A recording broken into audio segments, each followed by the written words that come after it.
How's it going, guys? In this video, we're going to go over the assembly of the ZippyLucha V2 handles. The first part of the video is going to show how to convert your V1 ZippyLucha to the V2. If you've just purchased a ZippyLucha V2 for the first time and you don't have a V1 to convert, you can skip ahead in the video. I've broken it up into two sections, so just skip ahead and it'll go right to the section where we can start assembling the ZippyLucha V2 from scratch. But before that, we're going to convert this ZippyLucha V1 into the V2. So first thing I'm going to do is take the Allen key and just start unscrewing the pivots.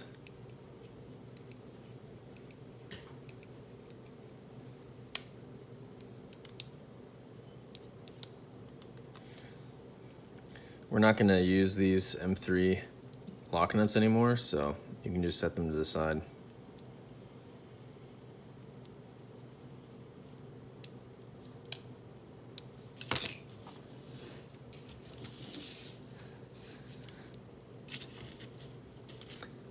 For the owners of the V1, hopefully you still have your Allen keys. I like to use the silver one for the pivots and the black one for the body screws. They just happen to fit better. But if you have your own 2mm Allen key, that should work too. Now we are gonna reuse these body screws. So set them to the side, knowing that we're gonna be reusing them in a future step.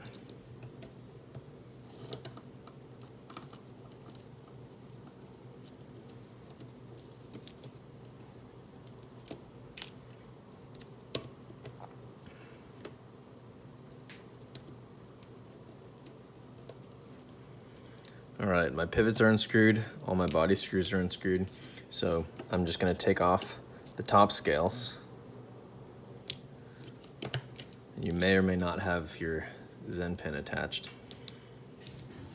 You can take something sharp and pointy. I use the pointy end of a gun cleaning pick, and we're just gonna pop out these race washers.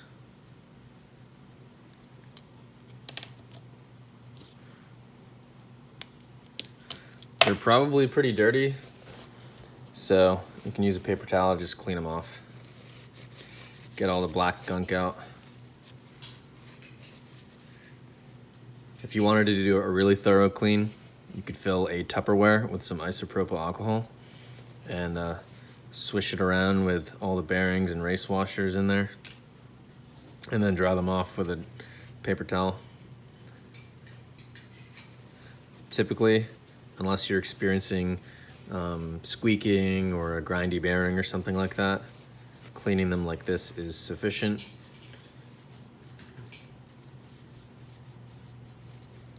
And I'm just rotating them in the paper towel until they no longer give off any black gunk. And once that's done, I'll set them aside. This scale has no body screws in it, no Zen pin, no race washer. I'm done with it, so I'm gonna set it aside. We don't need it anymore. This one is almost there, except the Zen pin is still present, so we're gonna take that out, and I'll clean any oil off of it as well. Set that aside. All right, so now your ZLucha should look like this. We'll take off the blade. Luchas are typically pretty sharp, so handle with care. I'll set the blade down, and real quick, I'm just gonna put the bearing in between the paper towel between my fingers and just try and rub off any of the gunk. Again, if you want to be super thorough, you can use a Tupperware full of IPA to do that. But these bearings felt really good before the disassembly process, so I don't think that's necessary in this instance.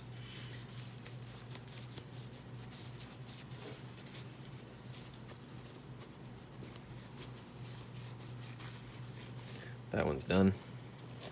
I'm gonna roll up the paper towel now and clean out some of the gunk on the pivots as well. And if your Lucha still functions perfectly fine and you don't feel that this step is necessary, that's fine. I prefer to have things nice and clean. They typically feel better. Plus, how often do you have your lucha open to do this? Might as well take advantage. And it doesn't take long. All right, we got a lot of the gunk out. And this lucha already felt great beforehand, so I'm not gonna worry too much about it. And actually, while I've got the blade here, this is not part of the kit. These lucha tang inserts are sold separately, but I am gonna install the tang inserts. It's a little easier to do when the blade is out of the handles.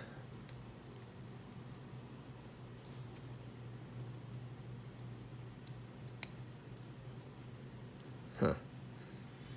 All right, I'm actually gonna install this one later. So let's do the same steps on these other handles. I don't need this top scale anymore. Clean these bearings.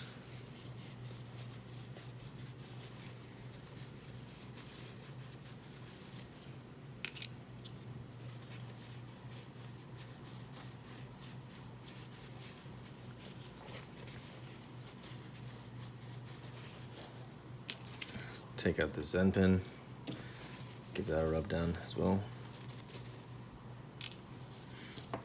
I'm gonna pop out the pivot screws and get the gunk off of them.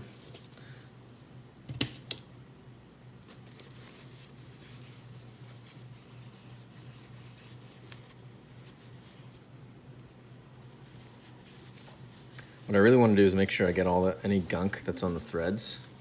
So you can see I'm holding the threads, and I'll redo the other one, make sure I'm being thorough. It is important that the threads are clean. And I'm gonna do that until they're not leaving any residue on the paper towel. That looks good. And now we'll take our pointy object and pop out the remaining 2 race washers. We'll clean those as well.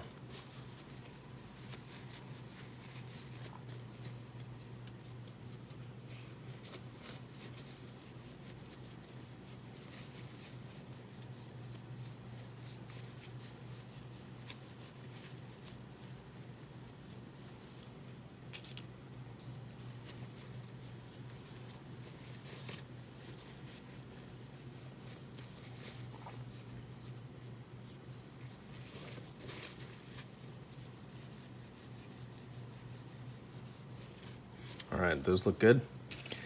Now it is time to start harvesting the tungsten weights out of the old handles. We're not gonna touch these balls, but we are gonna try and get these tungsten cubes out.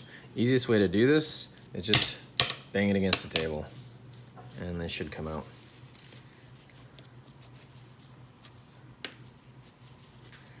And tungsten cubes actually hide this square nut in here. We're gonna take that out too. So we're gonna take our pointy object and just lever the square nut out. And we will use that, so we'll set that aside. We'll use these tungsten weights, we'll put them over here. I'm done with this scale now, I don't need any more. These tungsten weights will not be used in the V2, so you can set this aside. And let's repeat the process on the other handle. Those came out pretty easily just by banging it. If you needed to, you might need to kind of wiggle them out with some pointy and lever them. But for the most part, they should come out fine. If there's any gunk on them, any shimming material, like blue planer's tape or something that was in there, just take it off. Don't need that anymore. And we're gonna take the square nut out of this one as well. Great.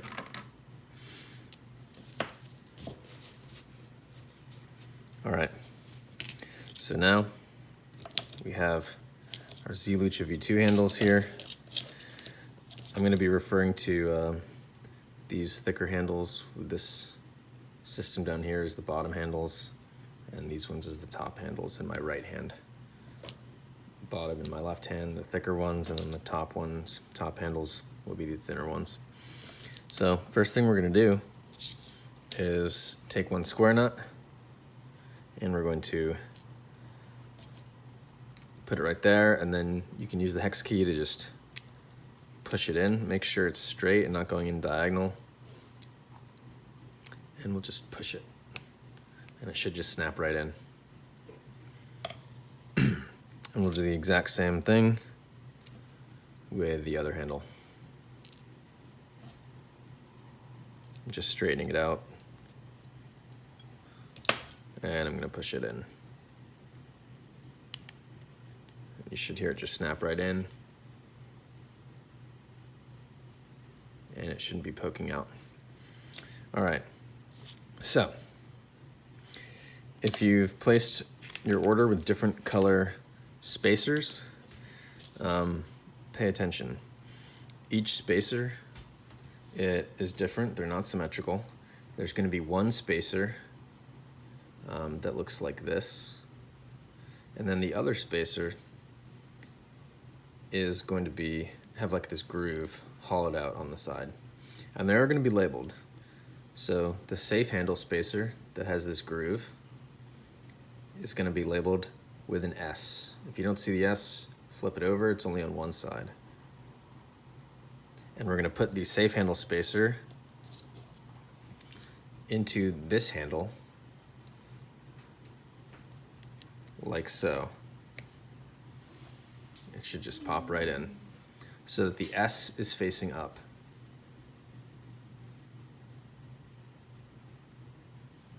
Now with the other handle, we'll take the other spacer. This one has a B on it, which you can see if I tilt it to reflect light. The B will only be on one side, it's not on this side, but there's a B right there as it flies out of my hands. And I'm gonna pop this into the other handle. So the handle, this bottom handle that has the channel aligned to the left is the bite. And this bottom handle that has the channel aligned to the right is the safe. So let's take our tungsten weights, the 3 cubes, and you can just pop them in to this pocket right here. Boom. And we'll do the same thing with the other one. 1, 2,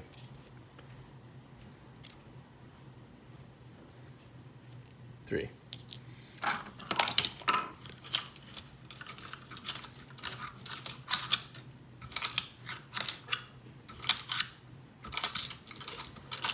In your conversion kit, there's going to be 4 tungsten discs, as well as 2 extra race washers. I'll go over the procedure to adjust the balance in a little bit, but the normal configuration is just popping in 2 of the tungsten discs, just like that. And that is actually how it will arrive if you purchase it brand new and not the kit. Next, we're gonna take the race washers and we're gonna pop them in to these counter bores in the handle. Now please note, for your kit, if you try and put a race washer in and it doesn't fit, that's because this is one of the spare weights.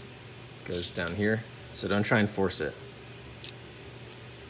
These should come with the race washers already popped in, but if one falls out, don't force it. They should just pop in easily. All right, so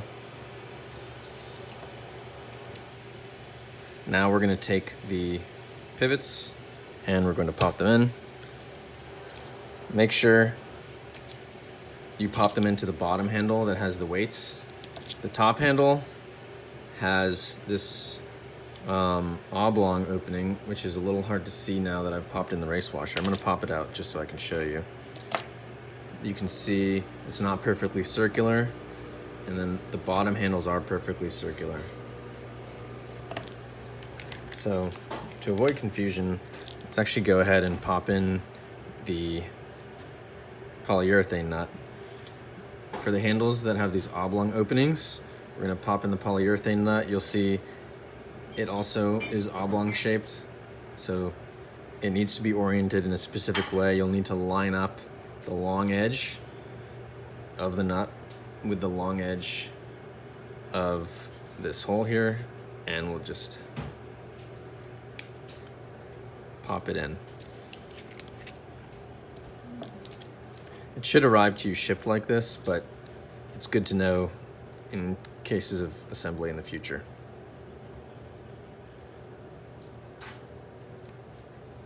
All right, and I'm just gonna make sure it's seated by pressing it into the table. And I'm gonna put this race washer back in. Great.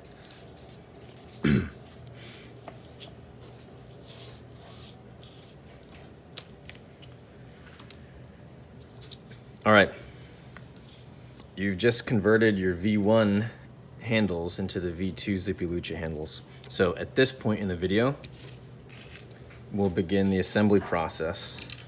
And for customers who purchased the ZippyLucha V2 brand new and don't have a V1, this is where we'll begin assembling the kit that you'll receive.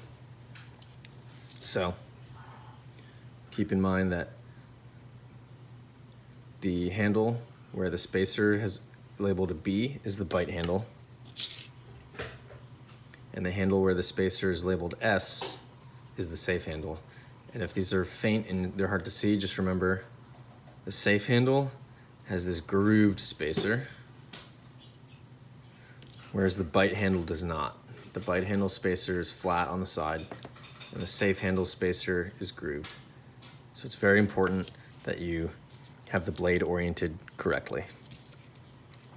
If for some reason the pivot screw popped out of the handle during shipping, just pop it right back in. So now what we're gonna do is assemble. So take one of the bearings and place it with the smooth side facing up. You'll see there's gonna be this open caged side and the smooth side. We'll have the smooth side facing the blade, and I'll put the other bearing on the other handle with the smooth side up. I'm gonna apply lubricant now.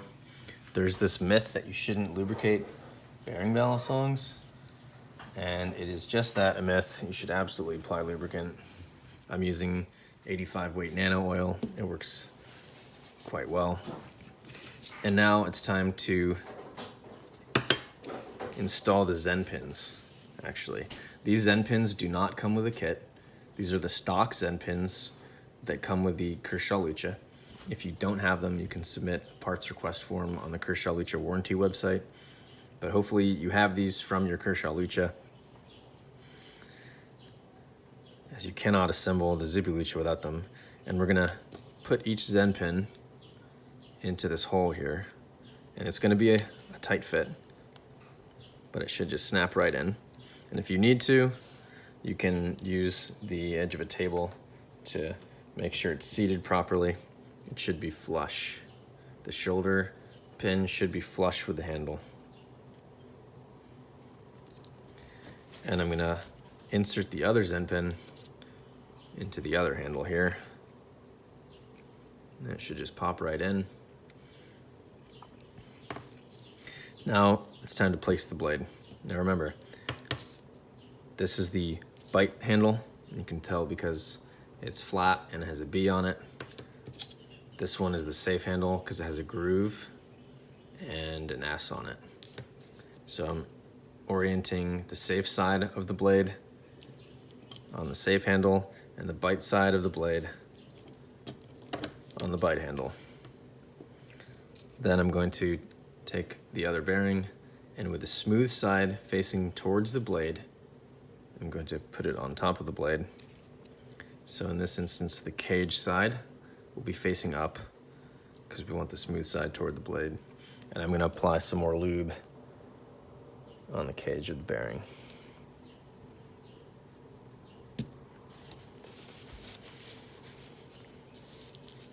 All right, we're pretty much ready to assemble. You'll notice you will still have 2 of these polyurethane nuts. Those are just spares.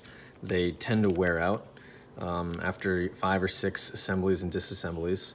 So in case you're, for whatever reason, assembling and disassembling a lot, you have some spares. Before I assemble this fully, I do want to go over the balance adjustment.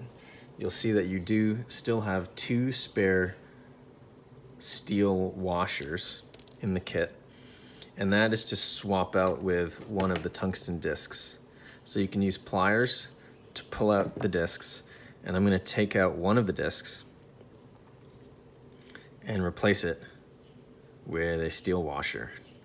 And the steel washer will always go to the channel side.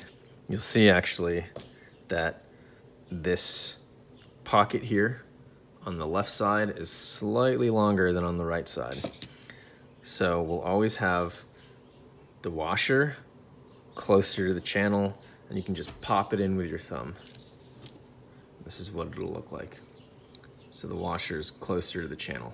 This is the more neutral configuration, whereas the slightly handle bias configuration was 2 tungsten discs. So you can adjust the balance to suit your preference by simply using some pliers to pop out the tungsten weights, put a washer next to the tungsten weight and pop them in, making sure that the washer is on the outside closer to the channel.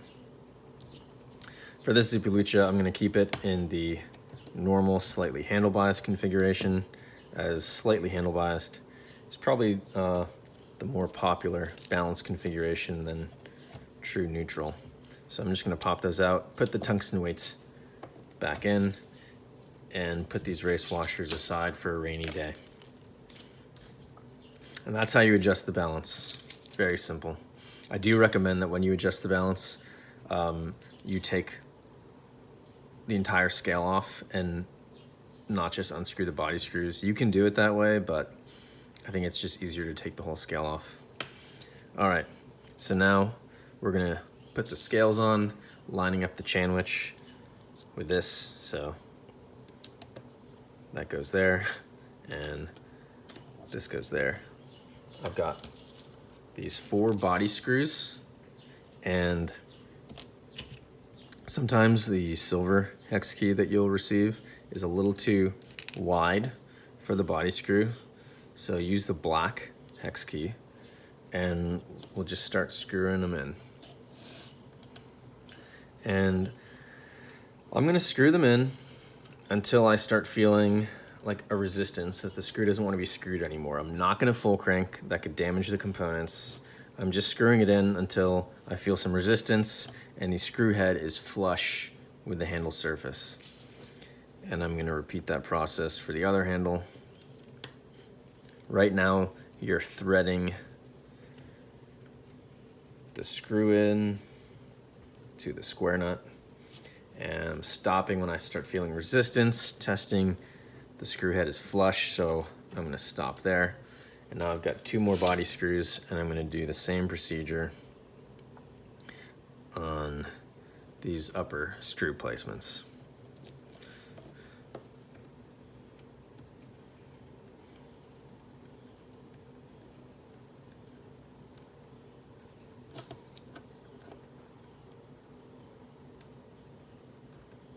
So I'm starting to feel some resistance. I'm not gonna try and over tighten it. If you crank it, you could strip out the screw, the handle. So don't do that. The screw head is flush, so I'm just gonna stop there. Whatever you do, do not full crank these screws. It will damage the components, it'll strip the threads, and you won't be able to have it fully tightened at all. So make sure you stop screwing in the screws when you start feeling that resistance. Do not full crank these.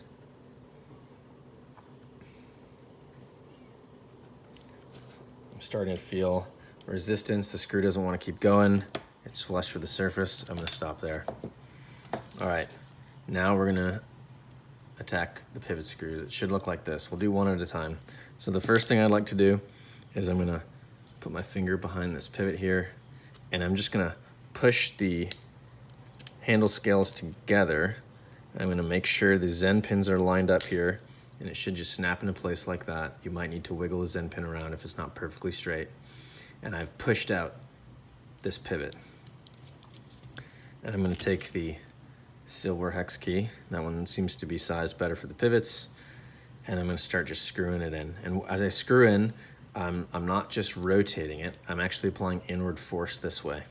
Right now, we're creating threads into the polyurethane nut.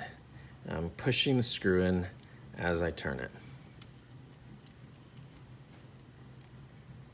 And once I start to feel some resistance and the screw head is flush with the handle, I'll stop there just for now, and I'll do the other handle. And I'm going to push these scales together so that you don't want to force it, because we want to make sure the Zen pin is aligned with the hole. But if you have everything lined up correctly, it should just snap together like that. And now I'm going to screw in this pivot screw while pushing in.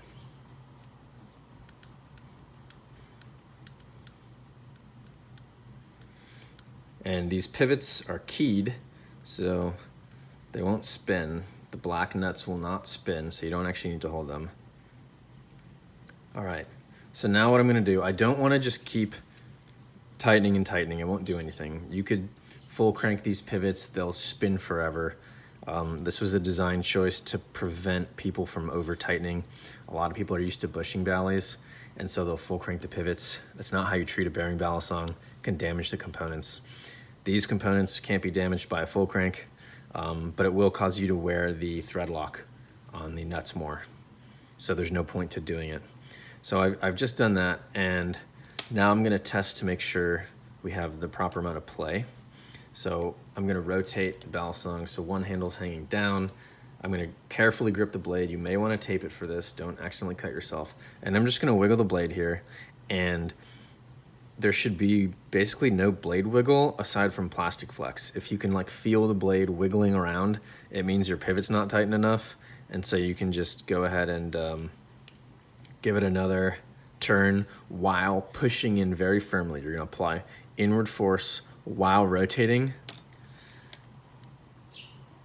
to see if there's any, and there's no wiggle. I don't see any play. I'll do this handle a little bit more. There should be only a small amount of plastic flex. And I'm rotating while applying a lot of inward force. And I'm not just spinning and spinning and spinning. I'm just doing like, a quarter turn at a time.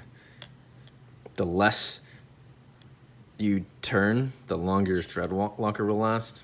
So there's really no point to try full cranking. And there's no play outside of plastic flex, so that's good. I'm gonna check this swing. So I feel a very nice swing. This is not a nice swing. You can see it stopping. So I've actually over tightened that pivot slightly, so I'm gonna back it off a bit. I'm just gonna make sure you use your silver hex key. The black ones are actually just not wide enough. So silver hex key, I'm gonna back it off slightly and then redo the handle test and the bite handle. It's still a little slow, so I'm gonna do another quarter turn here. Just slow and steady. That's better.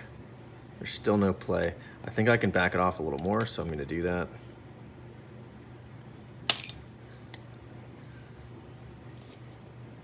And just a little bit more. I want a nice free swing, and I shouldn't feel any grindiness, no binding. And I'm just gonna make sure it's as tight as can be while still having a free swing. And that feels pretty good. So I'm gonna test the play, and there's still no blade wiggle, so that's good. No play in this direction outside of plastic flex. And no tap either.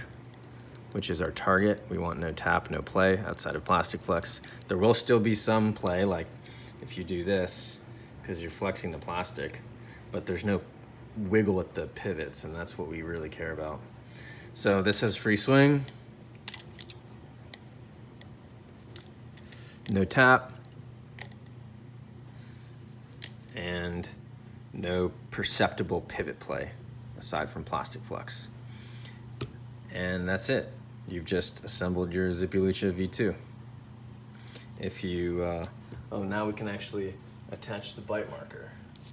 So this is pretty easy. We'll take the bite side and just push the bite marker on until it's seated to our preference. You can always take it off. If you purchase slim caps, you can do the same thing. I like to use slim caps for this when I'm flipping over concrete, just to protect the handles, but you don't need to. Now, a couple things to note. I want to go over the asymmetry in these spacers here. So you'll see that as I shake the camera, the blade, there is plastic flex on handles, so the blade you can actually push in a little bit like that, but it will stop after maybe a millimeter of movement and it'll hit this spacer block, and that's intentional. The spacer block will not damage the edge, but it does prevent additional flex, and that improves the feel as well as the durability. And then the same thing on the safe side that has the grooved spacer. The blade has about a millimeter or so of movement, and then it'll hit the spacer, preventing additional flex to improve the durability. So if you're holding it like this, the most amount of flex you can get is right there. And that is the end of this video. Thanks for watching, guys, and I hope you guys enjoy your ZLuchas.